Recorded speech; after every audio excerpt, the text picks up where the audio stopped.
Hi అండి. ఈ పప్పులో ప్రోటీన్, విటమిన్స్ ఉన్నాయండి. ఇలాంటివి చేయమంటారు మా వారు.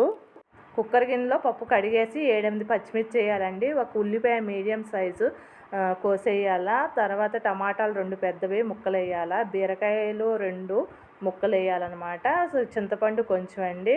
1 టీ స్పూన్ పసుపు, 1 టేబుల్ స్పూన్ కారము, ముక్కలు మునిగేంత వరకు నీళ్లు పోసి కుక్కరు విజిల్లు 3 కంటే ఎక్కువ వస్తే బాగుంటుందండి. 5 అట్లా వస్తే ఈ విధంగా అయితే పప్పులో బీరకాయ ఫ్లేవర్ అనేది బాగా టేస్ట్ తెలుస్తుందన్నమాట.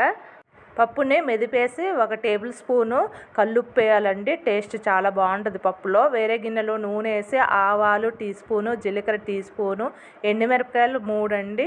ఎల్లిపాయల ఫ్లేవర్ పప్పులో చాలా టేస్టీగా ఉంటుంది. ఎక్కువ వేయాలా, మళ్ళీ కరివేపాకు ఎక్కువ వేయాలా.